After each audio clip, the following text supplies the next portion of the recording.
Hello guys, welcome to our channel. This is Teja.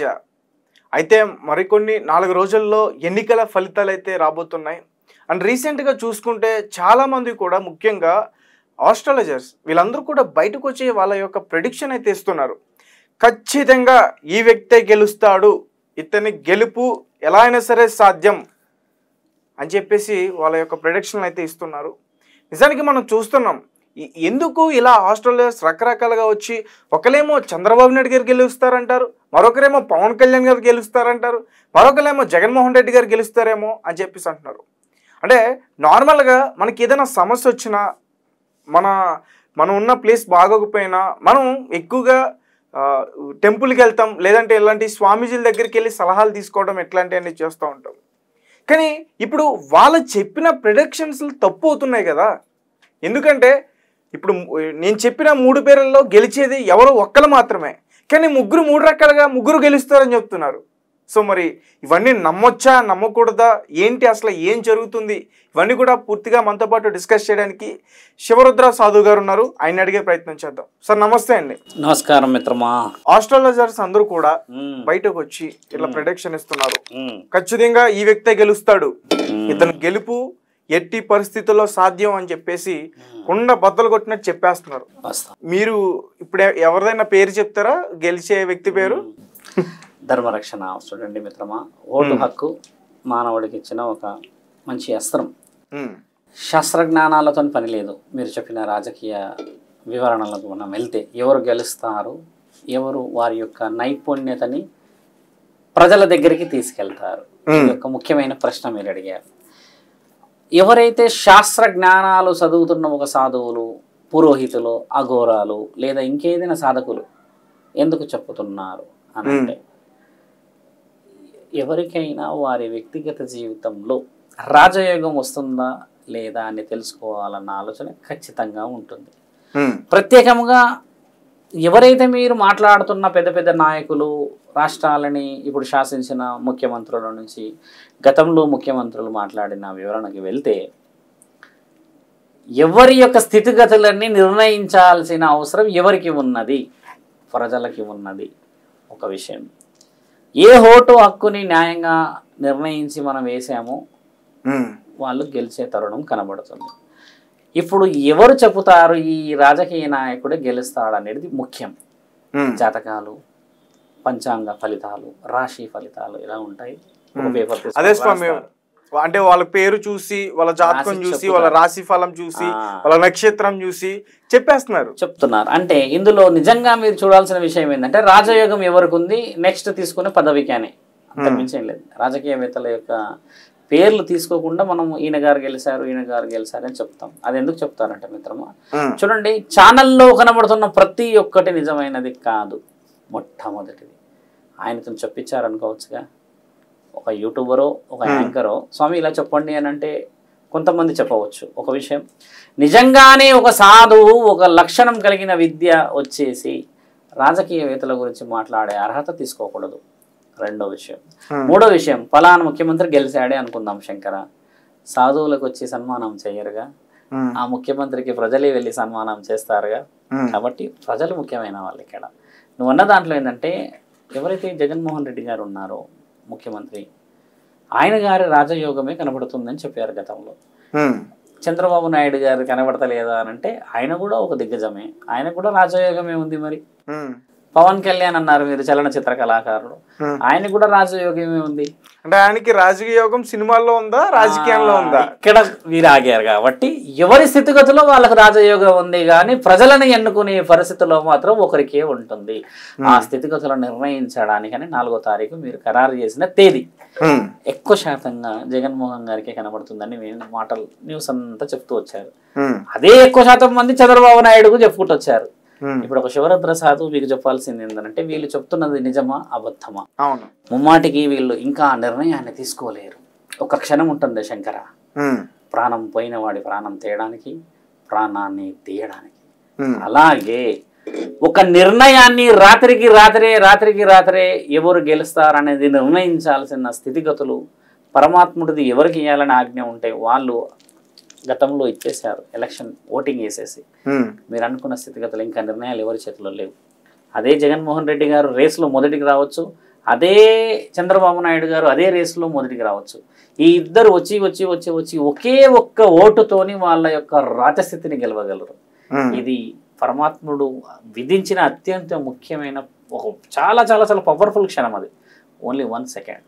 ఇప్పుడు ముఖ్యమంత్రి గారు మీరు అన్నట్టుగానే నారా చంద్రబాబు నాయుడు గారు గెలిచారు అనుకుందాం. ఆయన ఒకప్పుడు 2 రాష్ట్రాలను శాసించిన ముఖ్యమంత్రి. అంటే అప్పుడు తెలంగాణ ఆంధ్ర అనేది 2 ఒకటే కాబట్టి ఆయనకి విలువ ఉంది బాగా. జగన్మోహన్ రెడ్డి గారి యొక్క నాన్న రక్తంలో నుంచి వచ్చినది కాబట్టి ఆయనకి ఆ రాజకీయ బలం ఉంది. బాగా గుర్తుపెట్టుకోండి, వారసత్వం ఉంది ఎక్కడ. కాబట్టి ఏంటంటే రాజకీయ నాయకుల్లో జగన్మోహన్ రెడ్డి చిన్నవాడు, అంత అనుభవం లేదు అని అనడం తప్పు. వారి నాన్నగారి స్థితిని మీరు చూశారుగా, వైఎస్ఆర్ గారు మంచి స్థితిగతులను అనుభవించిన రక్తం అది. కాబట్టి ఆయనకి ఆ విలువ ఉంది. ఎవరి విలువలను ఇక్కడ తగ్గించలేము. పవన్ కళ్యాణ్ గారి గురించి కూడా తక్కువ మాట్లాడడానికి రాదు. వీళ్ళిద్దరి లక్ష్య సాధనలో రాజకీయం అయితే ఈయన వచ్చేసి కృషి ఫలితం. ఏదో సమాజానికి చేయాలని వస్తున్నాడు అంటే ఈయన కోరిక చాలా బలమైందే కదా. కాబట్టి ఎవరి స్థితులైనా కూడా రావాలంటే మిత్రమా, ఈ ముగ్గురు ఉన్న రేసులో ఒకటే ఒక క్షణం ఒకటి ఒక ఓటు గెలిచేది. ఆ నిర్ణయం ఇంతవరకు ఏ శాస్త్రజ్ఞానంలో రాసి ఉన్నారా, ఏ యొక్క ఆస్ట్రాలజర్ చెప్పలేడు మిత్రమా. జరగబోయేది చెప్తే నీవు భగవంతుడు అవుతావు, ఒక సాధకుడు ఎలా అవుతావు మిత్రమా. కాబట్టి నాలాంటి సాధకులు ఏం చెప్తారంటే జరగబోయే తరుణాన్ని ఖచ్చితంగా ఊహించే చెప్తాం. ఇలా జరుగుతుంది, ఆయన జాతకంలో కనబడుతుందని. కానీ అనుకున్న క్షణాలు తారుమారైన కొన్ని లక్షల్లో ఉన్నాయి సందర్భాలు చూసారా మీరు? అవును. అదే ఇప్పుడు జరిగిందా, ఇక్కడ ఏం జరిగిందో చూసారు కదా. తెలంగాణ ప్రాంతంలో ఊహించని విధంగా వచ్చిందా ఫలితం. అవును. ఇప్పుడు అక్కడ కూడా అదే విధంగా వస్తుందని చాలా మంది అనుకుంటున్నారు, అదే విధంగా జరుగుతుంది అని అనుకుంటున్నారు. లేదు ఇలానే ఉంటుంది అని కొందరు అనుకుంటున్నారు. డబ్బుతో కూడుకున్న విషయం కాదు ఇది. ప్రజలకు జరిగిన న్యాయం, ప్రజలకు జరిగిన స్థితిగతులు, వాళ్ళకి అందిన ఆ యొక్క సేవా కార్యక్రమాల ఫలితాలే ఈ వచ్చే రిజల్ట్. ఇప్పుడు ఏపీలో ఉదాహరణకి మీరు అన్నట్టుగా కొత్త వ్యక్తి వచ్చాడు అనుకోండి, అదే 5 సంవత్సరాలు వెనక్కి పోవాల్సిన పరిస్థితి అని మీకు కూడా తెలుసు కదా. అంటే ఇప్పుడు ఇంకా నిర్ణయాలు చాలా జరుగుతున్నాయి. అదే ముఖ్యమంత్రి వచ్చాడే అనుకుందాం, ఆయనని ఆల్రెడీ 5 సంవత్సరాలు జరిపి ఉన్నాడు కాబట్టి ఆయన జరపడానికి ఆయనకి ఈజీగా ఉంటుందని ఒక వ్యాన్ వచ్చు కదా. పవన్ కళ్యాణ్ గారు వచ్చారనుకోండి, ఆయన కూడా చేయాల్సింది కూడా అదేదో ఉన్న వాటిని జరుపుకుంటూ వెళ్ళాలి కదా మిత్రమా. కాబట్టి ఏంటంటే ఒక ఆస్ట్రాలజర్స్కి జరగబోయే నిర్ణయం చెప్పడం అనేది చాలా తక్కువ శాతం మందికి కుదురుతుంది. అంత మనోధైర్యం, అంత జ్ఞానం, అంత మునీశ్వర బలం ఉందంటున్నారా? ఈ రోజుల్లో మీరు అన్నది రాజకీయవేత్తలు అంటే చాలా పెద్ద ప్రశ్న మిత్రమా. ఒక ఆస్ట్రాలజర్ లాంటి విషయాల్లో కూర్చోకూడదు ఎప్పుడు కూడా. ఒక ఆస్ట్రాలజర్ కూర్చోవాల్సింది సౌభాగ్యం, ఇల్లు, సంసారం, రేపు జరగబోయే కార్యక్రమం, నీ ఆరోగ్య పరిస్థితులు, దోషాల గురించి, గుడిలో జరగబోతున్న ధర్మ కార్యక్రమాలు, పురాణ శాసనాల ఇతిహాసాల్లో ఏమున్నాయో తెలుసుకునేది రాయాలి. ఇలాంటి ఒక యూట్యూబర్, నాలాంటి ఒక సాధకుడిని తెచ్చేసి రాజకీయవేత్తల గురించి చెప్పడం వల్ల ఏమవుతుందంటే మిత్రమా, ఈ శరీరానికి విలువ తగ్గిపోతుంది. బాగా గుర్తుపెట్టుకోండి. నేను నలుగురిలో నించున్నాను అనుకోండి, నారాయణ అనాల్సిన పరిస్థితి ఏర్పడుతుంది. 10 మందిలో గోవింద అనాలి. నేనేమంటున్నా అంటే నీవెక్కడ నించున్నా సరే త్రిశూలం, నీకంటూ ఒక విలువ, నీకంటూ ఒక స్థాయి ఎప్పుడు వస్తుందంటే బీ ఇన్ యువర్ క్యారెక్టర్. ఒక సాధకుడు వచ్చేసి రాజకీయవేత్తల గురించి చెప్పడం ఎందుకు, దాన్ని కాంట్రవర్సీ కామెంట్స్ రాయడం ఎందుకు, దాంట్లో ఎంతో ఇబ్బంది అనిపించడం ఎందుకు. కొంతమంది నిజంగా చెప్పారు, నిజంగా జరిగాయి, కాదని కాదు మిత్రమా. కానీ వాళ్ళని తక్కువ అంచనా వేయలేము. ఇప్పుడున్న స్థితిగతుల్లో నిర్ణయం తీసేసుకొని కాంట్రవర్సీలు తెచ్చుకొని ఆ సాధు అబద్ధం అయితే వీళ్ళందరూ దొంగలు అయిపోవడం అని చెప్పేసి ఒకటి వల్ల అందరు దొంగలు అయిపోవడం అవసరమా? నిజమైన వాళ్ళు ఎంతమంది లేరు ఇక్కడ? మరి నిజమైన వాళ్ళైతే చెప్పట్లేరు కదా. అదే శ్రీశైలం, అదే నల్లమల్ల, అంత పెద్ద పెద్ద పెద్ద కేదార్నాథ్, ఎంత పెద్ద పెద్ద కాశీలో కూర్చున్న అఘోరాలు ఎందుకు చెప్తలేరు వీళ్ళ గురించి? చెప్పేది ఒకటి, ధర్మం, ధర్మాన్ని కాపాడినవాడే పరమాత్ముడు. ఇవి ఎందుకు చెప్పట్లేరు? రాజకీయవేత్త గెలిచిన మీకు తెలుస్తుంది కదా స్వామి. ఖచ్చితంగా నేను చెప్పాను కదా, రాజయోగం కనబడుతుంది ఎవరికి అని కూడా నీకు చెప్పాను నేను మొదటి ప్రశ్నలో. రాజయోగం కనబడుతుంది కూడా జగన్మోహన్ రెడ్డి గారికి అని చెప్పాను నేను. ఇప్పుడు నేను చెప్పిన ప్రశ్నలు కూడా నీకు అదే చెప్పాను. కానీ స్వామి అంటే మీరు చెప్పిన దానికి నేను అడ్డొస్తున్నాను. ఇప్పుడు ప్రస్తుతం అక్కడ పవన్ కళ్యాణ్ గారు, చంద్రబాబు నాయుడు గారు, అలాగే బీజేపీ కూటమి ఏర్పడింది, కూటమితో పోటీ చేస్తున్నారు. ఎందుకు చేస్తున్నారు? అన్ని ఛానల్స్ లో ఎందుకు చేస్తున్నారు? అన్ని ఇదిలో కూడా ఆ ప్రశ్నకి జవాబు చెప్పండి. కూటమితో ఎందుకు చేస్తున్నారు పోరాటం? అది ముఖ్యమైనది. కూటమితో పోరాటం ఎందుకు జరుగుతుంది? ఒక వ్యక్తి మీద, ఒక పార్టీ మీద కాకుండా నలుగురు కలిసి ఎందుకు చేస్తున్నారు? గెలవడానికి. ఎందుకు నలుగురు ఎందుకు గెలవాలి? ఒకరికి ఒకళ్ళు వచ్చి గెలవలేరా? విషయ వివరణ నేను చెప్పింది మీకు అర్థమైంది అనుకుంటా. ఒక వ్యక్తి మీద నలుగురు పోతున్నారా, లేకపోతే నలుగురు 4 విధాలుగా పోతున్నారా? నలుగురు కలిసి ఒక వ్యక్తి మీద పోతున్నారు. ప్రజలు అది గమనిస్తున్నారు. అంటే ఒక వ్యక్తి అటువైపు రాజకీయ నాయకుడు ఉండడం చేత స్థితిగతులు ఏ విధంగా ఉంటాయో లేదో అని వీళ్ళు నలుగురు 4 చేతులు పట్టుకొని బరువుతో వెళ్తున్నారు అక్కడ. ఈ బరువుతో పోవడమే మీరు అనుకున్న ప్రజలు గమనిస్తున్నారు. కాబట్టి మనం వాళ్ళు గెలిచి నలుగురు ఉన్న పార్టీ గెలిచిన అదే ప్రజల దగ్గరికి రావాలి, సేవ చేయాలి ముఖ్యమైనది. ఒక్కడే ఉన్న వైఎస్ఆర్ గారి యొక్క పార్టీ గెలిచిన ఆయన కూడా ఇదే సేవ చేయాలి. సేవ గురించి మాట్లాడటం ముఖ్యమైనది. గెలుపుతో నీకు నాకు కడుపు నిండుతుందా? లక్షల్లో తెచ్చిన బాణాసంచ కాల్చి పొల్యూషన్ చేసుకున్నాడు తప్పితే ఒక పూట నీకు కడుపు నిండదు. కాకపోతే వాళ్ళు చేసే సేవలతోనే బాగుపడే అవకాశాలు ఉన్నాయి.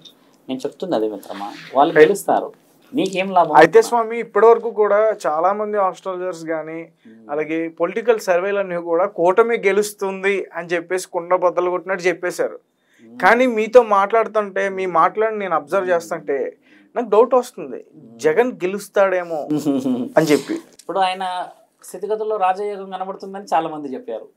ఇప్పుడు అదే జగన్ గెలుస్తాడని చాలా అంటే ఆయనకి రాజయోగం ఉందని చెప్పేది వాళ్ళే, కానీ గెలిచేది మాత్రం వీళ్ళని చెప్తున్నారా? అలా చెప్తున్నారు. రాజయోగం అలా కనబడుతుంది. ఇప్పుడు నన్నే ఒక ఇంటర్వ్యూని పిలిచారు మిత్రమా, ఒక వారం క్రితం పిలిచి, స్వామి మనం వీళ్ళకి పాజిటివ్గా మాట్లాడాలి అని అన్నారు. నేనన్నా వాళ్ళకి పాజిటివ్గా మాట్లాడితే నాకేమొస్తుంది అంటే, చాలా మంది చూస్తారు కదా స్వామి, వాళ్ళకి తెలియాలి కదా అంటే, అలా పాజిటివ్గా నేను మాట్లాడను, వాళ్ళ యొక్క బలం ఏముందో చెప్పండి, నేను అదే మాట్లాడతా, ఎవరెవరి గురించి చెప్పాలో చెప్పండి అని నేను ఒక 15 నిమిషాల సమయం తీసుకొని వాళ్ళ యొక్క జాతక బలం, స్థితిగతులు, జరగబోయే భవిష్యత్ ప్రణాళికలు చూసి నా విధంగానే చెప్పాను. ఆ ఇంటర్వ్యూ కూడా రిలీజ్ అయింది.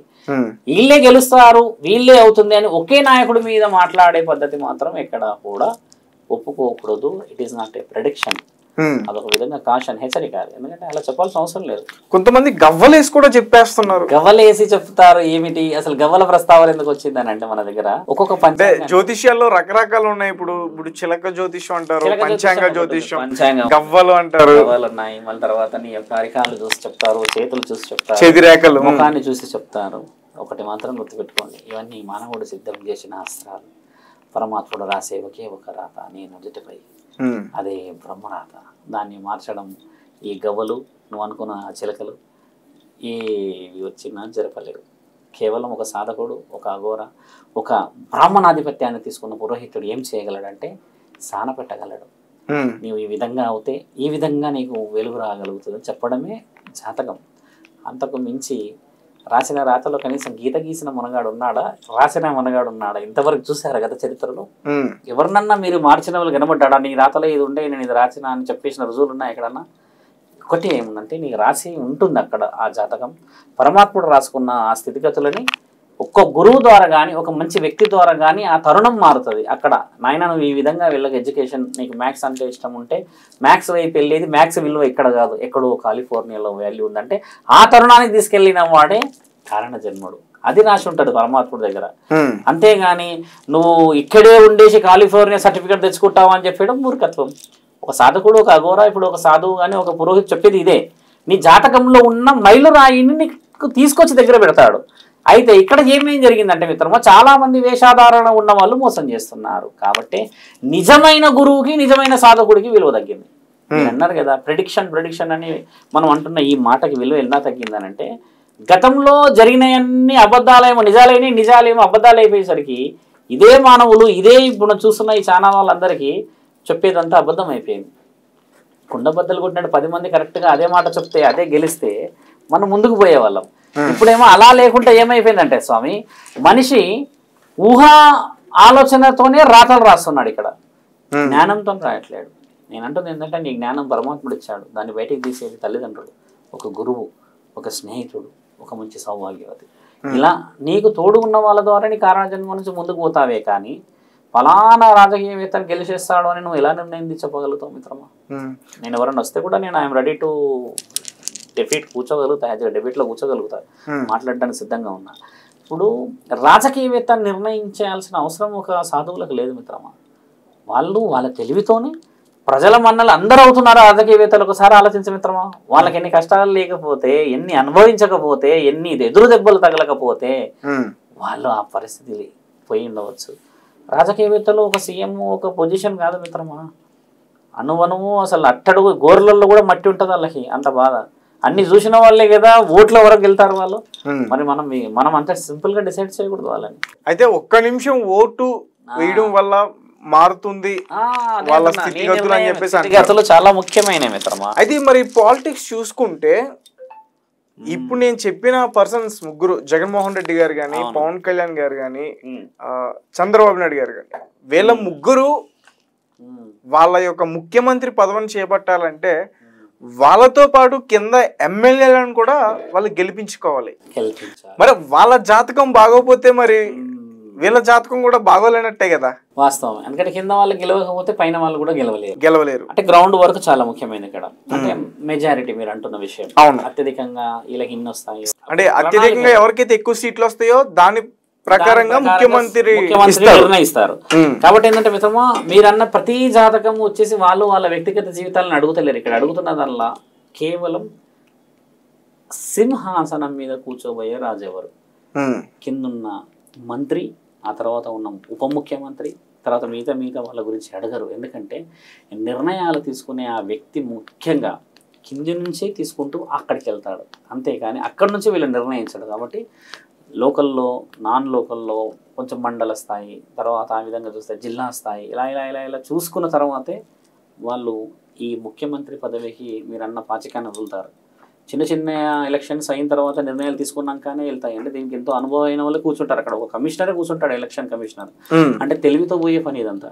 మీరు అనుకున్నట్టుగా 15 మంది గెలిచి ఇంకొక 25 గెలిస్తే 25 అతనికి సంబంధించినదే మీరు కూర్చున్న సీటు. కానీ ఈ 15-25 మంది విషయంలో అంతటి జ్ఞానాన్ని ఉన్న మంత్రియే కదా మళ్ళీ పోటీలో ఉన్నాడు. అక్కడ ఫ్రెష్గా ఎడ్యుకేటెడ్ లేడు మిత్రం. అక్కడ వాళ్ళు ఎన్ని అనుభవాలు చూసి చూసి చూసి చూసి అక్కడ చేరారు. ఇప్పుడు వాళ్ళంతా ముగ్గురికి 3 అనుభవాలు. కానీ ముగ్గురి యొక్క పనితనం చూసారా? ముగ్గురిది వేరే. లాభపడాల్సింది ఎవరు? ప్రజలు. అది ముఖ్యమైన దారి శంకర. సో చెప్పండి, అంటే ఫైనల్ గా మరి ఇంకా ఈ 4వ తేదీన ఎవరు జాతకం ఏంటనేది తెలిసిపోతుంది. అంటే అప్పుడు ఆస్ట్రాలజర్స్ జాతకాలు కూడా బయటపడతాయి. అప్పుడు నిజాలు తెలుస్తాయి అందరికి. మీరే స్క్రోల్ చేస్తారు, ఈయన చెప్పింది అబద్ధం, ఈయన చెప్పింది నిజం అని. అందుకని మాట్లాడేటప్పుడు మనము జాగ్రత్తగా మాట్లాడుకోవాలి. రైట్. అయితే ఒక ప్రముఖ జ్యోతిష్యుడు, ఆయన పేరు బయటకు తీయొద్దు, కానీ ఆయన మాత్రం అందరూ ఒకవైపు ఉంటే ఆయన మాత్రం ఒకవైపు ఉన్నాడు. ఆయన వివరణలో ఎందుకు ఎలా ఉన్నాడు అనేది ఆలోచిస్తే బాగా విద్యావంతుడై ఉండవచ్చు ఒకటి. రెండవది నేనే ఈ ప్రపంచానికి రాజును అనుకోవచ్చు. 2. మూడవది ఆయన ఎవరి మాట వినకపోవచ్చు. వినన్నట్టుగానే అలగ్ నిరంజన్ ఉండవచ్చు ఆయన. ఇప్పుడు ఏంటంటే ఆయన పేరు తీసి చెప్పాల్సిన అవసరం కూడా రావచ్చు, రాకపోవచ్చు. విద్యాబుద్ధులు సంపాదించాల్సింది ఎవరు మిత్రమా? నువ్వు 10 మందిని గెలిస్తే 10 మంది వెళ్ళి 100 చెప్తే 100, 1000, 1000 నుంచి 1,00,000, 1,00,000 ఇలా పెరిగినప్పుడు ఒక గురుస్థాయి వేరు. వేషాధారణని మనం పెట్టుకొని గురుస్థాయిని తీసుకోలేము. బాగా గుర్తుపెట్టుకోండి, ఈ యొక్క గుణగణాలతోని గురుస్థాయి వస్తుంది. ఈ రుద్రాక్షలు వేసుకొని, త్రిశూలాన్ని పట్టుకొని, జుట్టు పెట్టేసి, గంధం పెట్టేసేసుకొని నేను ఏదైనా చెడు పని, చెడు మాటలు ఏదైనా చేశాను అనుకోండి, నన్ను ఎవరు గురువు అనలేరు. ఓకే, నా పనే, నా మాటే అవతల వ్యక్తి కనబడేది ఒక గురుతత్వం. కాబట్టి ఏంటంటే మిత్రమా, వేషాధారణకి గురుతత్వానికి మన మాటకి చాలా చాలా వ్యత్యాసం ఉంది. రోడ్డుపై ఎక్కడో భిక్షాటన చేసుకున్నవాడు వేదవాక్కు పలికిన సందర్భాలు చూసారా? కొంతమంది రమణ మహర్షిని చూసారా? ఇంత చిన్న ఒక గుడ్డ మాత్రమే ఉండేది ఆయనకి. ఆయన వేసుకోలేడుగా, నాలాగా రుద్రాక్షలు కూడా వేసుకోలేడుగా. మరి ఈరోజు ఆయన ఎందరో వ్యక్తులకి ఆయన ఒక గురుస్థాయిలో ఉన్నాడు. ఆయన రామకృష్ణ పరమహంసం చూసారుగా. ఇలా ఎంతమంది లేరు మిత్రమా? ఎందుకంటే దుస్తువులతోని గురువుని నిర్ణయించలేము. ప్రముఖవేత్త ఉన్నాడు, ప్రముఖవేత్త మాట్లాడుతున్నాడు అంటే ఆయన స్థితిగతుల్లో ఆయన ఏం గెలిచి ఏమి అనుభవిస్తున్నాడు అంతేగా మిత్రమా. ఫైనల్ గా చెప్పండి స్వామీజీ, ధర్మం గెలుస్తుంది అని చెప్పేసి అంటున్నారు. ధర్మం ఎవరో వైపు ఉంది అంటే నాకు ఎందుకు అడగాలనిపిస్తుంది అంటే, నేను కొన్ని కథల్లో విన్నాను, అంటే రాక్షసుని జయించడానికి దేవతలందరూ కలిసి వెళ్ళారని. అఫ్ కోర్స్ రావణాసుని కూడా అంతం చేయడానికి రాముడు చాలా మంది హెల్ప్ తీసుకున్నాడు. ఇలా ఈ రకంగా కూడా ఆలోచించవచ్చు కదా, ఒక్కడే అని చెప్తున్నారు మీరు. వాస్తవం, ఒక్కడే అని నేను అనలేదు. రావణాసుడు కూడా శివతాండవం అని రాసిన మహావీరుడు. ఇప్పుడు శివతాండవం ఈరోజు చదువుతున్నాగా మనందరం, అది రాసింది పరాయి దేశంలో ఉన్న ఆ రావణాసుడు. ఆయన స్వయంగా రాసి శివుడికి ప్రతిరోజు ఉదయాన్నే బ్రహ్మముహూర్తంలో చదివి వినిపించేవాడంట ఉత్కంఠంగా, ఆ గంగాలో కూర్చొని ఎక్కడ వరకు. అది ఈరోజు మన శివతాండవం స్తోత్రం అందరం చదువుతూ ఉంటాం ఎన్నో విధాలుగా. అంటే ఆయన ఒక వీరుడే. అయితే మీరు అన్నట్టుగా ఆయన ఏం కోల్పోయాడంటే పరస్త్రీ యొక్క వ్యామోహం మీద రావణాసుడు ఓడిపోలేడు. సీతమ్మతను ఎక్కడ టచ్ చేయలేడు, ఆయన ఎక్కడ ఏమీ చేయలేడు. కాకపోతే నా కుటుంబం శూర్పణఖ విషయంలో లక్ష్మణుడు ముక్కు కోయడం చేత తప్పు పట్టే అవకాశం ఏర్పడింది. అదే విషయంలో నేను ఇంకో విషయం మనం చెప్పుకోవచ్చును కూడా. శూర్పణఖ ఏమడిగింది వచ్చి, బహు అందంగా ఉన్నారు మీరు, నేను మిమ్మల్ని మోహించాను అని అడిగారు. వీళ్ళు మన వాళ్ళు అష్టసిద్ధులు కాబట్టి విలువతో ఆగారు. లక్ష్మణునికి పెళ్ళయి భార్య ఉందని మీరు ఎప్పుడైనా విన్నారా? వినవచ్చు, ఉన్నాయి బుక్కులు. తర్వాత రాముడికి అప్పటికే భార్య ఉంది కాబట్టి పరస్త్రీ మీద ఆ వ్యామోహాన్ని ఆపారు. ఊర్మిళాదేవి లక్ష్మణుడి భార్య. ఓకే. ఆవిడ 14 సంవత్సరాలు నిద్రలోనే ఉన్నది. వీళ్ళు మళ్ళీ వనవాసం నుంచి వచ్చేంత వరకు ఆవిడ నిద్ర లేవలేదని శాసన గ్రంథాల్లో రాసింది. కాబట్టి వీళ్ళు స్త్రీ మీద ఆల్రెడీ ఉండడం చేత ఆ యొక్క అవతల స్త్రీని వలదు అలా మీరు అనడం తప్పు అని చెప్పడం చేత అన్నకి నచ్చక నేనేం చేస్తావు, ఒకవేళ నీ చెల్లెని ఎవరైనా ఇబ్బంది పెడితే పైకి అనుకొని ఉరుకుతూనే ఉంటావుగా. అలా రావణాసుడు రావడమే తప్పయింది అక్కడ. రావణాసుడు అడగాల్సింది ఇది, అమ్మా నువ్వు తప్పు చేసావని అడగలేడు. ఆయన అడగకుండా పరిగెత్తుకొచ్చేసాడు కదా, మోసపోయాడు. ఒకవేళ అడిగి ఉంటే బహుశా రామాయణం జరగకపోయేది ఏమోగా. నాకు ఇప్పుడు మీరు అది చెప్తుంటే నాకు ఇక్కడ వేరేది అర్థం అవుతుంది. రావణాసుడి క్యారెక్టర్, శూర్పణఖ క్యారెక్టర్ అర్థం అవుతుంది. అంటే ఇక్కడ ఆయన రాలేదు చెల్లికి హెల్ప్ చేయడానికి. అలా కొన్ని విషయ వివరణలు వెళ్ళేసి ఏమైంది, సీతామాతని తీసుకెళ్ళిపోయిన తర్వాత అమ్మని ఇబ్బంది పెట్టడం, తర్వాత యుద్ధం తర్వాత జరిగిపోయి అలా ఇలా 10 తలలు తీసుకున్నాడు. 10 తలలు కూడా బ్రహ్మ ఇచ్చిన వరాలు. రావణాసుడు కోల్పోయింది కేవలం కుటుంబంలో ఉన్న వ్యక్తులు న్యాయం వైపే ఉండడం. న్యాయం వైపే రాముడు ఉండడం వల్ల రావణాసుడు ఓడిపోయాడు.